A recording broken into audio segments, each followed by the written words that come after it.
Holidays, holidays, holidays. We all love going on holiday, don't we? Whether we're jetting out into the sun, to the Mediterranean, travelling across to America to see the sights, anywhere over Europe, just getting the sun, getting the weather, or even a staycation. Some lovely places in the UK if we get the weather, which we don't.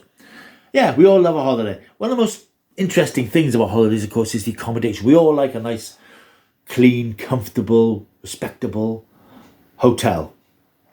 But just imagine if you went on holiday and you found that your accommodation was Guest House Paradiso. You'd never go on holiday again.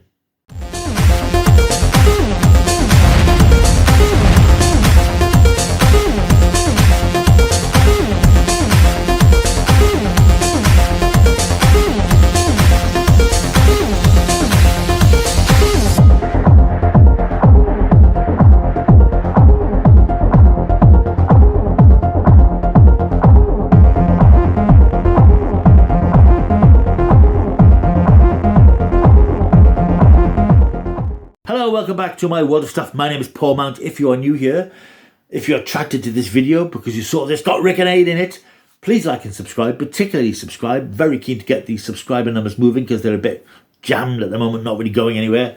Subscribe to the channel, like the video, leave a comment down below if you can. That's all good for the analytics for the channel, apparently. I don't understand all that stuff. Not too bothered about that, but I just would like to see a few more subscribers come on board. Right. Guest House Paradiso is a 1999 British comedy film starring Rick Mayall and Adrian Edmondson. Written by Rick Mayall and Adrian Edmondson, directed by Adrian Edmondson, and I suspect Adrian Edmondson might have done the catering.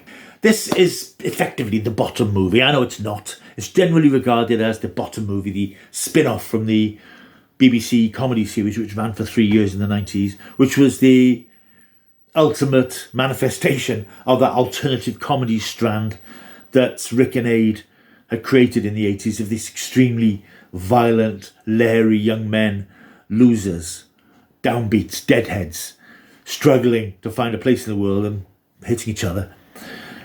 They first appeared, of course, in early days of alternative comedy, doing comedy shows in the comedy clubs in and around London, particularly the Comedy Store. They created these characters, the Dangerous Brothers, where they raced around like maniacs, blowing each other up, hitting each other, establishing the format that they would follow throughout their comedy careers.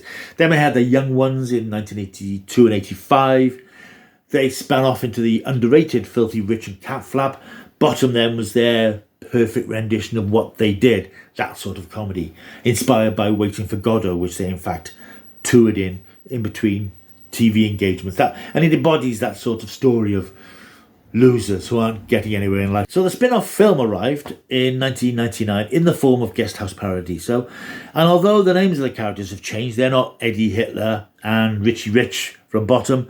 They're basically the same characters. They wear the same clothes, they have the same behaviour, but just the location is shifted. They're no longer living in a dingy flat in Hammersmith. They've now bought a completely run-down hotel somewhere in the UK. It's actually filmed on the Isle of Wight, certainly the exterior scenes. And the place is a disgrace. It doesn't seem incredibly shabby, but let's just say that as a hotel manager, Eddie makes Basil Fawlty from Fawlty Towers seem like a paragon of hospitality. Now, one of the points to make about this film, of course, it's very easy to say, oh, it's a hotel comedy. What's the point in doing that? Because Fawlty Towers is the definitive hotel-based comedy, which is probably why we've never had one since, really, as far as I'm aware, apart from this film. But I think that must have occurred to these two when they were coming up with the idea, because Fawlty Towers is one of the most beloved British sitcoms of all time, if not the most beloved. But it only ran for 12 episodes, which might surprise some of you. And I dare say that when Rick and Adrian Edmondson were coming up with this, it must have occurred to them, yeah, we've got to be careful not to be Fawlty Towers. This isn't Fawlty Towers in any way. If it is, it's the faultiest of Fawlty Towers, because this establishment is a disgrace, to put it mildly. I'll not talk too much on the plot because, hey, does that really matter? Basically, we're talking about Richie and Eddie are running this grotty rundown hotel, which sits in the shadow of a nuclear power station, which is pumping out apparently toxic gas into the air. And they've got hardly any guests. They've got Fenella Fielding, the legendary veteran actress Fenella Fielding, as Mrs. Foxfur, this slightly dotty long-term resident. They have a couple stay. Mr. Johnson, played by Bill Nighy, and his younger partner, played by Kate Ashfield from Shaun of the Dead. Interestingly, of course, Simon Pegg appears as Mr. Nice, who has arrived with his family in the cheapest hotel in Britain because they can't afford to stay anywhere else. Possibly, although they don't appear in any scenes together, this must be something that brought Kate Ashfield and Sean Pegg together for Shaun of the Dead 5 years later. Meanwhile, on the news, it's reported that an Italian heartthrob actress, Gina Carbonara, is on the run, having left her abusive boyfriend, Gino Bolognese. They put a lot of thought into it, avoiding all those Italian stereotypes. He's discovered where she is. In the middle of all this, Rick and Aid are working to keep the hotel going. The chef and the waiter have rebelled, so basically it's just Rick and Aid running the place, which involves regularly hitting and punching each other, smashing each other. One fantastic fight scene in the kitchen quite early on in the film, where they're just repeatedly hitting each other, and Rick is hitting Aid with a jug full in the face, which leaves an imprint of his face. Then Eddie hits Rick with a fire extinguisher. He does something unthinkable with a pair of nutcrackers, and they're just demolishing the kitchen. It's a masterpiece in very carefully choreographed slapstick, and I think that's what they tended to do. I don't think a lot of people appreciate that it wasn't just random whacking each other and hitting each other. This was all very carefully choreographed. I saw many of the Bottom live shows that they did after the show had finished on TV, and it was all the angles, the way they hit each other and the way things were done, it was all very, very, it had to be very well planned, otherwise they would have killed one another. So anyway, there's lots of violence in the film, there's lots of lewdness, a bit more effing and jeffing than you would get in the TV series at the time, because the extreme swear words weren't as common as they are these days. And the plot eventually comes to a head when Richie and Eddie serve their guests, such as they are, a delightful evening meal of fish, which they've picked up from a lorry leaving the local nuclear power station. Fish is horribly irradiated, and everybody's extremely ill. And the film ends in this gruesome orgy of projectile vomiting. You know, the sort of thing where it's just streams and streams of ghastly green gunk pouring out of people's mouths, obviously via tubes and things. It's all very cleverly done. It is gross. Those sorts of things always are gross. It's not big, it's not clever, it's incredibly funny. And I think watching it today, I haven't seen it for years, I think it's timeless in a way, because it's that sort of slapstick, which is a very specific thing. It's not political humour, it's not contemporary humour, it's not torn from today's headlines. It's these two blokes who are great friends hitting each other, and they're friends who hate each other but depend on each other, because without the other, they've got nothing. That's all they've got in the world. And there is a poignancy about it in a couple of places, actually, which is quite sweet. There's a scene when Simon Pegg's family, the Nices, book into the hotel. Richie and Eddie have this thing of they take valuable belongings from the guests, put them in a safe, and then steal them. They tried to take Simon Pegg's watch from him, and Simon Pegg says not so easily, "I won't be able to tell the time." And Richie says, "You won't need to tell the time. When you're here, time stops." And there's this sort of wistful look on him, as if to say, "I've wasted my life."